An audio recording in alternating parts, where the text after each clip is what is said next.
A가 소개팅을 하고 왔습니다. 친구들이 후기를 물어요. 솔직히 별로였어. 담배 피우시더라. 하지만 만약 한 달 뒤 그 남자가 담배를 끊고 전화한다면요?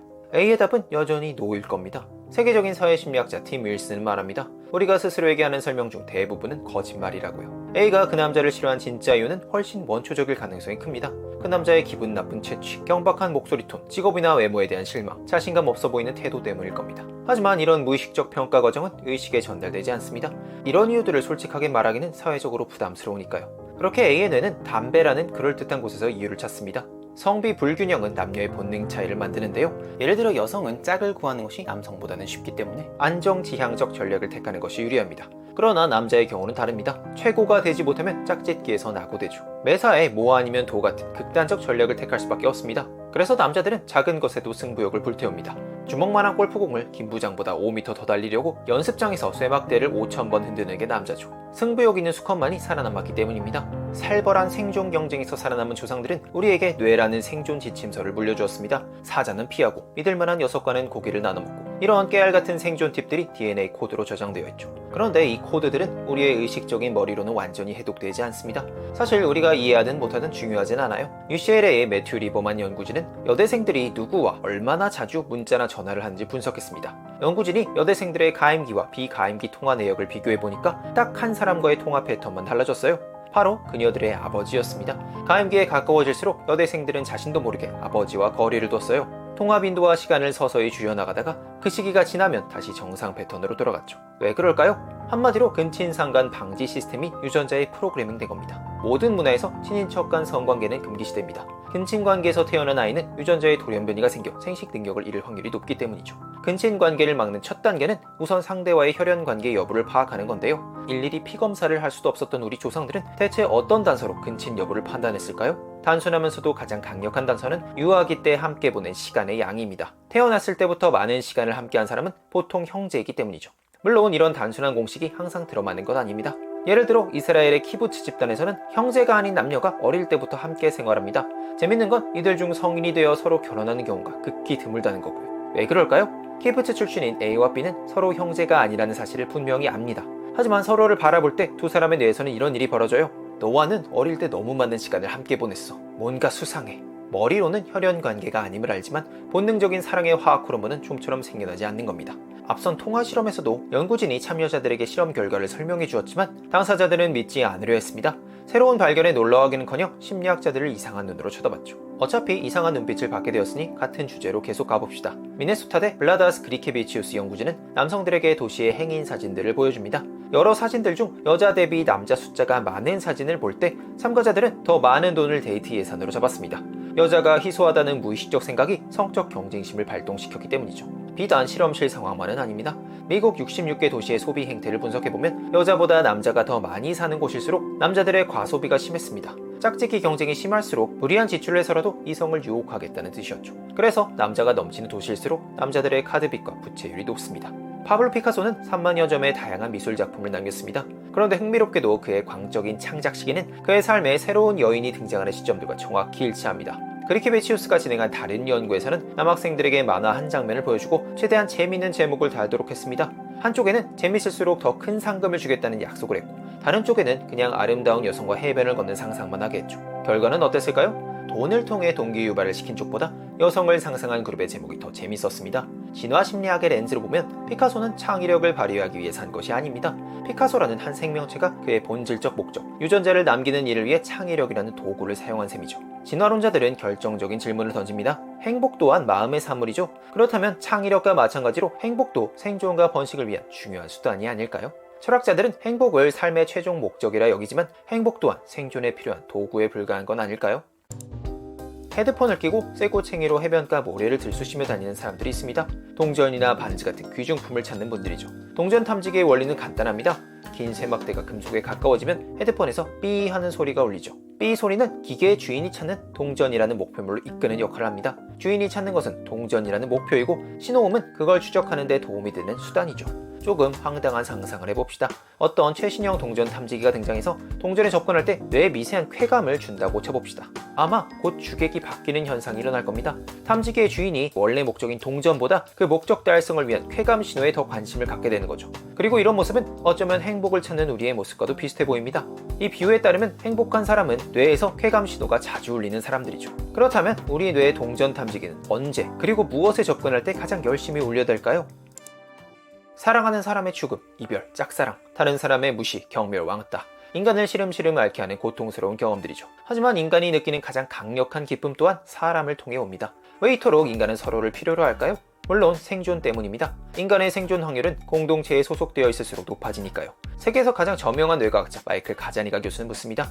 인간의 뇌는 도대체 무엇 때문에 이렇게 복잡할까요? 일평생의 연구를 토대로 그가 내린 결론은 인간관계를 잘하기 위해서였습니다. 옥스퍼드대 인류학자 로빈 덤바 교수에 따르면 인간의 뇌가 급격히 커진 시기는 함께 생활하던 집단의 크기가 팽창할 때와 맞물려 있습니다. 많은 사람들과의 교류가 증가하고 상대가 마음속에 숨긴 생각과 의도를 파악하기 위해 더 높은 지능이 필요하게 되었죠. 다리가 잘려나가는 것만큼 인간의 생존을 위협하는 건 집단으로부터 잘려나가는 겁니다. 실제로 뇌 영상 사진을 보면 신체적 고통과 사회적 고통은 동일한 뇌 부위에서 발생합니다. 손이 잘리든 애인이 떠나든 뇌는 똑같은 곳에서 비상경보를 발동하죠. 심지어 타이레놀을 복용하면 사회적 상처를 덜 느낄 수도 있습니다. 돈은 어떨까요? 돈은 비타민과 비슷한 구석이 있습니다. 비타민 결핍은 몸에 여러 문제를 만들지만 적정량 이상의 섭취는 더 이상의 유익이 없죠. 실제로 미국 일리노이주에서는 100억 복권에 당첨된 사람들을 추적해봅니다. 복권 당첨 1년 후 당첨자 21명과 주변 이웃의 행복감을 비교해보니 놀랍게도 그들의 행복감에는 별 차이가 없었습니다. 더욱이 최근 연구들에 의하면 돈은 소소한 즐거움을 마비시키는 특별한 효능까지 있습니다.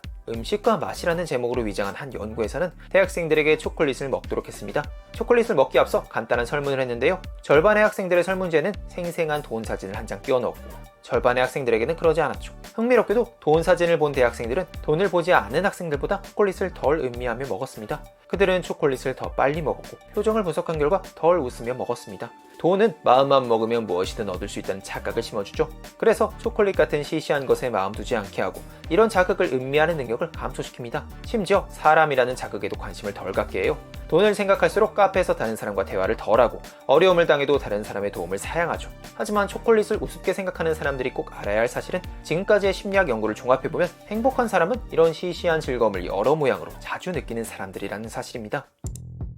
연세대 심리학과 서원국 교수는 학생들의 얼굴 사진을 찍어 다른 학생들에게 매력도 평가를 받게 합니다. 그렇게 평가된 외모 상위권과 하위권 사람들의 행복값을 비교해보았죠. 그 결과 외모와 행복은 유의미한 관계를 보이지 않았습니다. 즉, 다른 사람 눈에 얼마나 아름답게 보이느냐 하는 객관적 미모는 행복과 별 관련이 없었죠. 대신 스스로 생각하는 주관적 미모는 행복과 관련이 깊었습니다. 건강이나 돈도 유사한 패턴이 나타나는데요. 객관적으로 얼마나 많이 가졌느냐보다 이미 가진 것을 얼마나 좋아하느냐가 행복과 더 깊은 관련이 있었습니다. 재벌가 며느리가 되려는 것과 실제로 그 집 며느리가 되어 하루하루를 사는 건 아주 다른 얘기죠. 우리는 성공하면 행복해지리라 기대하지만 성공해도 행복에는 사실 큰 변화가 없습니다. 이런 오해가 생기는 이유는 행복의 지속성 측면을 빼놓고 생각하기 때문입니다. 한 번의 사냥으로 10년의 행복을 느낀다면 그 사람은 다시 사냥하려는 의욕이 생기지 않을 겁니다. 그래서 오늘 고기를 씹으며 느낀 쾌감은 곧 사라져야만 합니다. 쾌감 수준이 원점으로 돌아가는 이런 초기화 과정이 있어야만 그 쾌감을 유발한 그 무엇을 다시 찾습니다. 그래서 무한 반복의 생존 사이클이 지속되기 위해 절대적으로 필요한 조건 중 하나는 쾌감의 소멸입니다. 그래서 행복은 한 방으로 해결되지 않습니다. 모든 쾌락은 곧 소멸되기 때문에 커다란 기쁨 한 번보다 작은 기쁨을 여러 번 느끼는 것이 절대적이죠. 그래서 행복은 기쁨의 강도가 아니라 빈도입니다.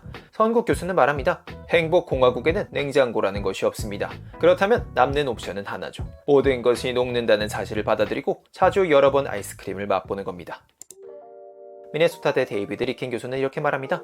행복해지는 노력은 키가 커지려는 노력만큼 덧없다고요. 학계의 통상적인 견해는 행복 개인차의 약 50%가 유전과 관련이 있다고 봅니다. 유전적 영향에 의해 외향성 수치가 어느 정도 정해지며 그 외향성의 정도가 개인의 행복 수치와 깊은 관련을 맺습니다. 한 연구에서는 극단적인 두 그룹을 비교해 보았습니다. 행복값이 상위 10%에 속하는 사람들과 하위 10%에 속하는 사람들 말이죠. 연구자들이 외모나 돈 같은 수많은 변이를 측정했지만 그룹 간 차이는 없었습니다. 두 그룹 간의 차이는 오직 두 가지 영역에서만 나타났어요. 첫 번째는 성격이었습니다. 행복한 사람들은 월등히 더 외향적이고 정서적 안정성이 높았습니다. 두 번째는 대인관계였습니다. 그들의 사회적 관계의 빈도와 만족감이 월등히 높았죠. 사실 두 가지 특징의 공통 분모는 사회성입니다.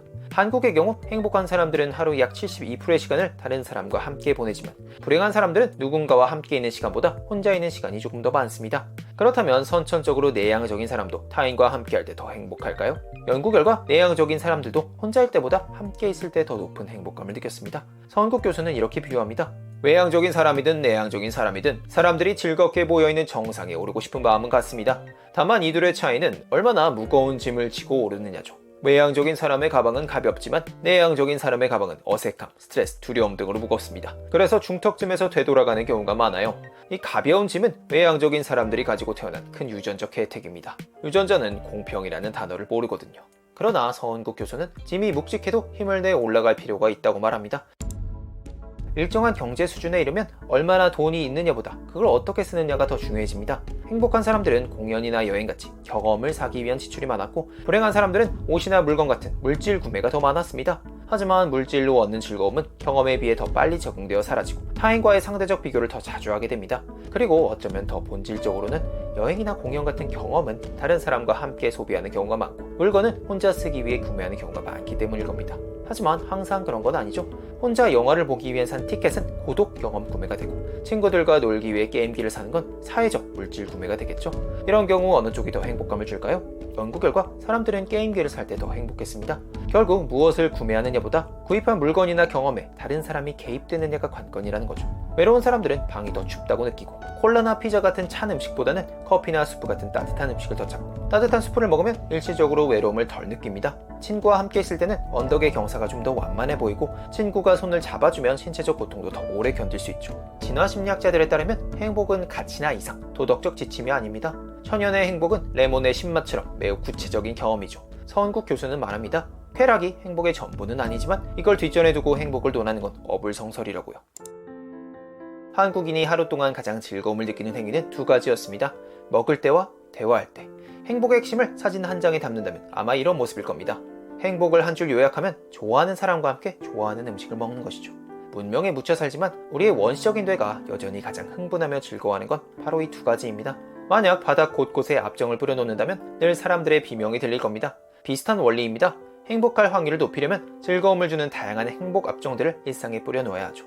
친구와의 만남, 삼겹살, 재즈 피아노, 좋은 책, 새로운 경험, 요거트 아이스크림, 운전하는 여행. 서은국 교수는 말합니다. 여러분도 자신의 즐거운 압정들을 많이 발견하시길 바랍니다.